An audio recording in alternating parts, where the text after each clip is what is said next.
we'll just start, I guess, by jumping straight into the cheery adventures of Watership Down.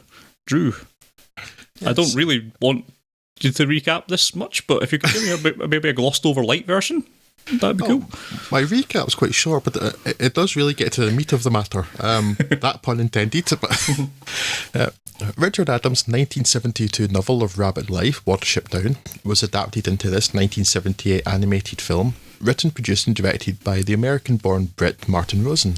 It's the tale of Hazel, voiced by John Hurt, Fiver, Richard Byers, and a small group of other rabbits who leave their warren in search of a new, safer place to live, after Fiver's premonitions of coming doom. During their odyssey, they must contend with the myriad dangers to a rabbit's life, including foxes, cats, hawks, cars, and, perhaps more surprisingly, rabbits. Narrowly escaping their warren after they are put under arrest for sedition and conspiracy to mutiny, they cross river and field in search of a new home, losing companions along the way, but meeting some new ones, including Zero Mostel's seagull, Kahar. Their biggest challenge arrives when they come into contact with the militaristic and restrictive warren run by the menacing General Windward, voiced by Harry Andrews. Hazel and his followers attempt to rescue some unhappy rabbits, an action which brings them into mortal combat with Windward and his lieutenants. True to the book, nature red in tooth and claw is the order of the day, and Watership Down wastes no time here as we see the bloodied, stylised but bloodied, bodies of multiple rabbits within the first minute or so, as the rabbit's creation myth is recounted. The animation then transitions to a much more realistic depiction of rabbits, with a convincing portrayal of the lagomorph's lolloping gait, and pleasant watercolour backgrounds, often based on real locations in Hampshire, again like the book. Things, however, aren't a lot less bloody in this more realistic world.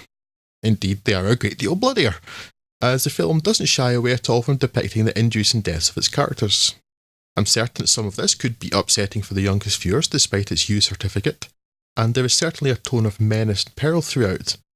But the film doesn't revel in this, nor use it to shock. Rather, it's more of a, oh, this is the way things are approach, and it's rather appealing.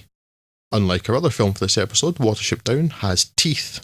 Not an intended pun, but that too. And it's all the better for it. Yeah, I think we'd rather have skipped over a point there saying that the rabbit's own origin myths. It's like, it's quite a complicated system rabbits have got going here, more than you'd expect from just watching them bound around. It's they have a very vivid and deeply internal, deeply realised political and mythological structure base that I would not necessarily be expecting to get in a kid's novel about rabbits. But yeah, I don't think I had seen Watership Down before, so being, of course, roundly desensitised to everything, I think maybe there's an element of the violence being a bit stronger in people's minds than there actually is, but there's still plenty of it. Yes. So it's still not exactly a happy clappy story about rabbits bounding around. It's very bleak. There's stranger moments of comedy that almost don't belong in here, like everything that Seagull's coming out with, which is Zero Mostel's fantastic seagull. Yes. Sounds like a 80s prog band. But I really enjoyed it. It's a really beautiful film, at least in terms of the visuals of it. Even when it's been incredibly ugly, it's often been quite beautiful about doing it. And the kind of more stylised parts of the creation myths and all that have a very unique style. Apparently, it's a completely different style from a different animator who did the rest of the film. I mean, obviously you can see why it's been sort of so memorable to people, because it is quite shocking. Especially, I can't imagine how shocking this must be if you were sitting down to watch it when you're 6 years old and watching all these cute little anthropomorphic guys who you come to know and, if not love, at least be interested in, like the rabbit shaman, because that's a thing. And seeing them getting killed must be quite traumatic. It's not the sort of thing you'd expect. I mean, you wouldn't expect it to happen to Mickey Mouse, but it's definitely happening here. Much as you might want it to. Oh, yeah, so it was a really interesting film, and quite enjoyed watching it. Gosh, would you recommend watching it, showing it to young kids? I don't know what the cut-off for this would be. And like I said, it got a U certificate, and that was a U certificate in 1978 terms, so presumably the BBFC thought it was acceptable. And yeah, I don't know, I'd recommend it. I know I watched as a kid, like part of this theme of these films. It turns out you've watched far fewer of these as a kid than I did, I think, of this podcast and the episode before. It was kind of like formative films and films that were on a lot during our childhood to a greater or lesser degree. And I remember this being one of the films that was always on at Christmas and bank holidays and things. And so I know I've seen it. And I had something you referred to. I had this idea of memory of it being really bloody, which is not to say that it's not bloody, because it is. But it's not, it doesn't linger. It's like a rabbit tears another rabbit's throat out and you see the bloodied body, but it's not. Yeah, it's not a snuff film, mostly. No, and it's not. It doesn't linger on that. It doesn't like show you in graphic detail or anything, but you're in no doubt that the rabbit has died. And from the beginning, even outside of the mythology part where the film begins, they meet a badger and they're immediately talking about that badger's just recently killed. I can see the blood in its teeth. You know, they're not shying away from like the grisly detail of the life of small mammals. But yes, I remember it being much bloodier than it was, and it's not quite. But what I do remember, what loomed large in my mind for my whole life since then, I never thought of Watership Down, very clear mental image of General Woundwort. And so that, it's certainly at a young age, must have had a strong impact on me, because I've never forgotten that animal. It was exactly how it looked. And actually watching now, he's not quite as big a threat in the film as it feels like he was in my mind. Yeah. I'm not entirely convinced what my point is here. But, I guess you were asking whether I'd recommend. I think so. I think there's value to be had in watching. Oh, realistic's a difficult word to use around some watercolour rabbits, but something that portrays the circle of life. Yes, in a much better way than Disney's ever managed, certainly, yes. Yeah, I think there's value to be had in children being scared, you know, and it's the original, as people know this and talk about it a lot, but like the original versions of Grimm's fairy tales, they were morality tales, and they're also a lot more gruesome. Children, well, there wasn't even much of a childhood back then. That's some childhood in that way came a great deal later, after the Industrial Revolution and things.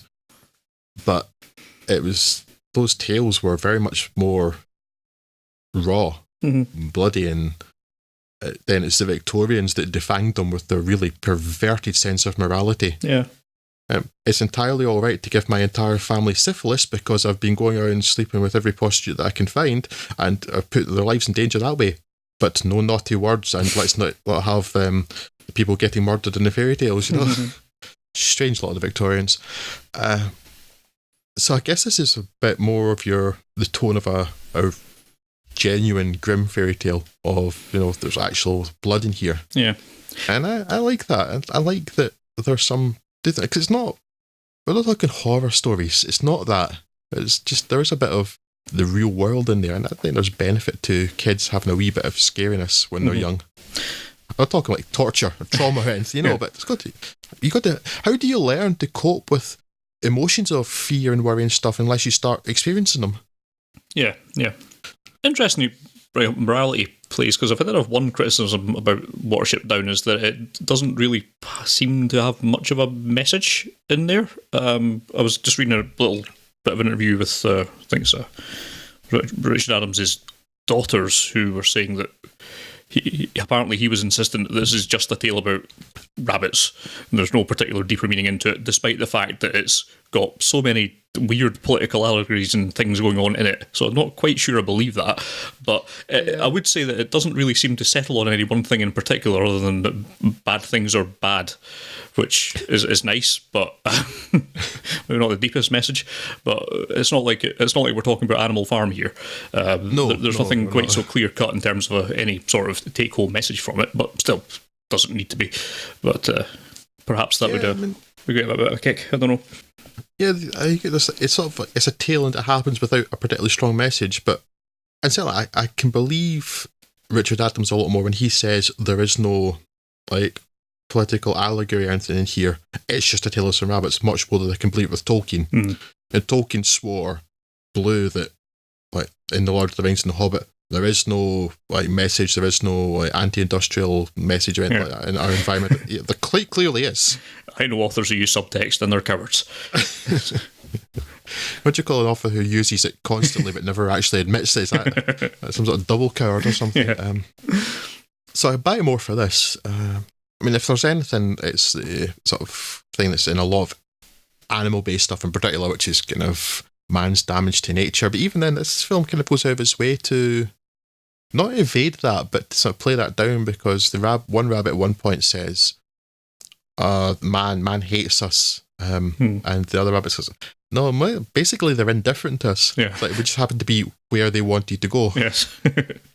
Which is probably accurate, but it's like, I suppose at that point, and that's a quite graphic section of the film too, and you're seeing it's a description of all the holes being blocked with bodies. Yeah. And then the kind of slightly nightmarish style the animation takes at that point when Holly has recounted what had happened in the warren that they left.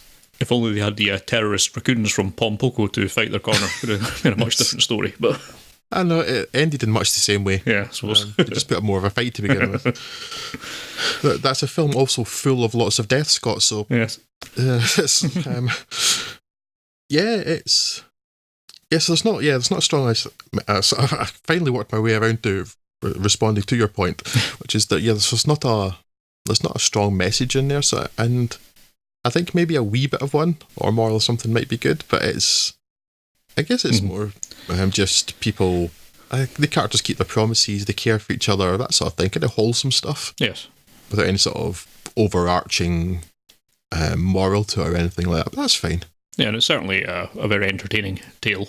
Bloody and upsetting at points, but it's still an entertaining tale, and perhaps that's enough. Yes, perhaps it is.